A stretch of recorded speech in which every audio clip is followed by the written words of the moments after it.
Hello and welcome to Think Watercolour. Have you ever taken a photo for reference and once you've had a look at it you're not sure whether it would make a good painting or not? What I often do is I do a very quick sketch on a small piece of watercolour paper just to see if the composition is going to work and I can get the colours to balance.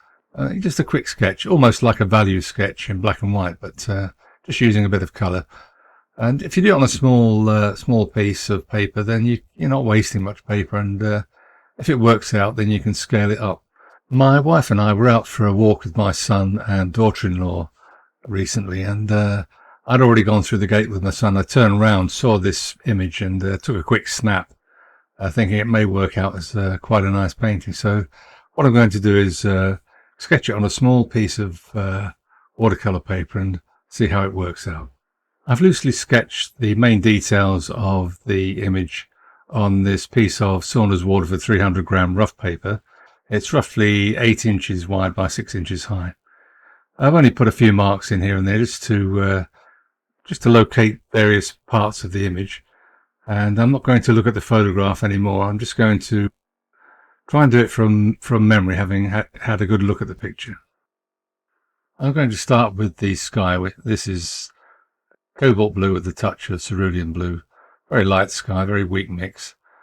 And then I'm going to paint the field with some sap green, again quite watery, with a small amount of jadeite green, but just keeping it very light. This is the initial wash, and this will form the background of the painting. For speed, I'm going to dry these initial washes with a hairdryer. Now that's dry, I'm just putting in a light wash of raw sienna just to indicate where the rocks are.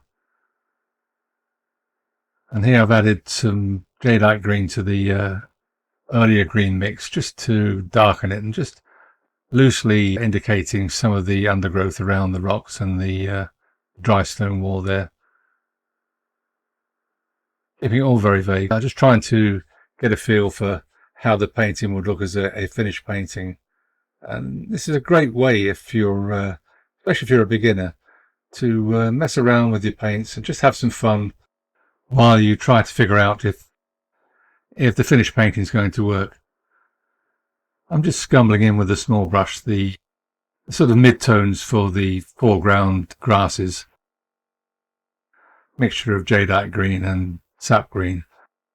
To paint the leaves on the trees, I've picked up a detail brush.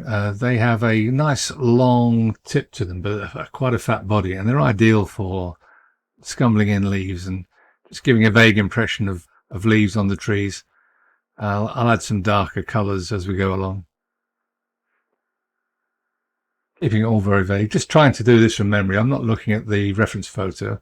Just added a bit more jadeite green into the mix there, and I'm doing the same with the bushes and grasses in the foreground around the dry stone wall to the left of the painting. And then using the same mix, adding a little bit of jadeite green here and there to darken some areas. Just painting the foreground leaves and foliage and grass. Again, keeping it very loose. The same with the leaves on the right hand trees. As I've said before, I'm not looking at the reference photograph at all. I'm doing this from memory, and it may look not quite the same as the reference photo, but I'm just trying to convey the values and the structure of the painting and the composition.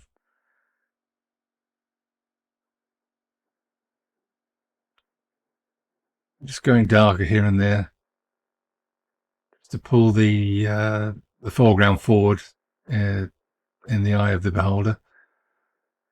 At this point, the painting is starting to look really ugly. It looks very messy because I've not added any real detail. It's very loose.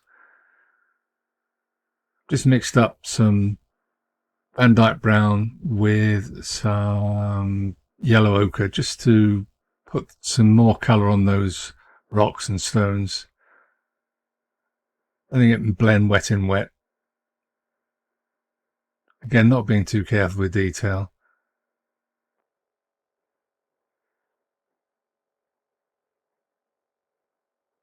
And once I start putting these darker patches in, the painting really starts to come together and starts to come alive.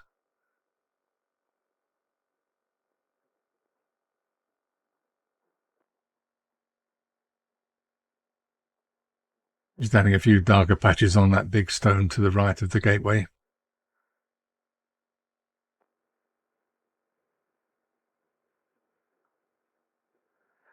Just darkening the foreground part of the field in the background, just to bring it forward a little bit. I thought it was looking a bit flat.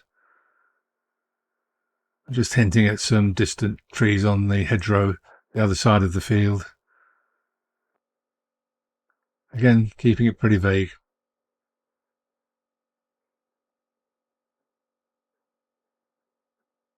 Now I'm starting to add some detail. This is pure Van Dyke brown, almost straight out of the tube, quite thick. Scumbling it in dry brush in a few areas.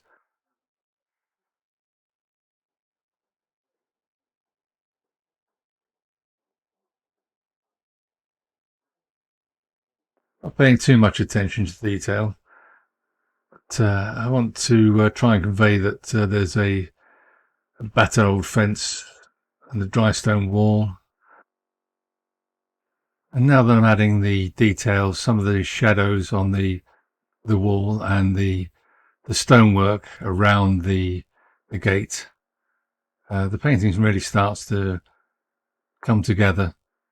Once you start adding the darks and the details, your sketch will come together and stop looking so ugly, hopefully.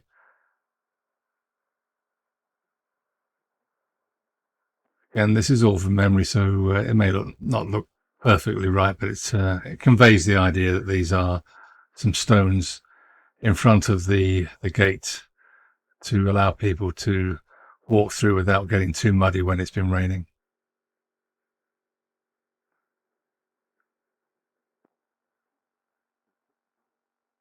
This large stone that I'm painting now, I think it's been left there to form part of the fence. And using the same Van Dyke brown, I'm just adding the branches of the trees to the left and to the right of the gateway. I'm very lucky to live in this part of the world. It's a very pretty county, Cheshire, and there are lots of walks and views like this to paint, so I'm never short of something to paint.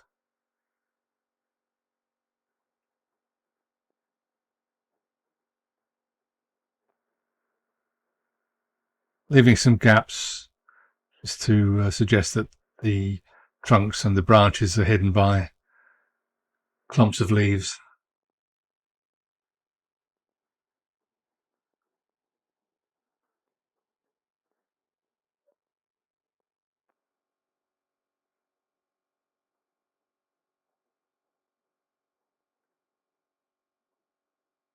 And once you put the darks in, as I said before, it just starts to bring the painting together and gives it some character.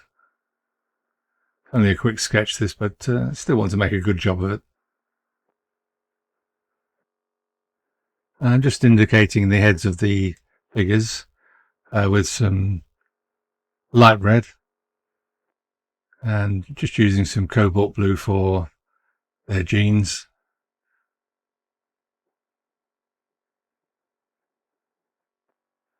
And I've just mixed up some white gouache for the tops of the figures, and I'll use the same white gouache to paint the kissing gate.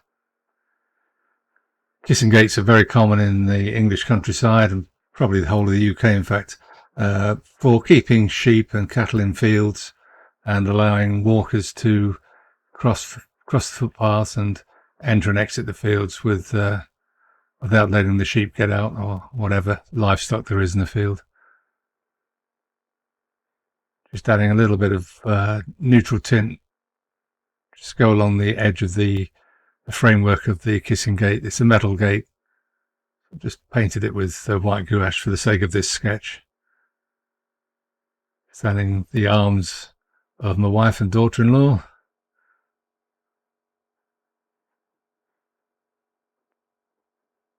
few final details. It's often the final details and the darks to create contrast that make or break a painting. This is only a quick sketch, as I said at the very beginning, and I think it's not working out too badly. But what I'm going to do is give it the overnight test and come back and see what I think of it.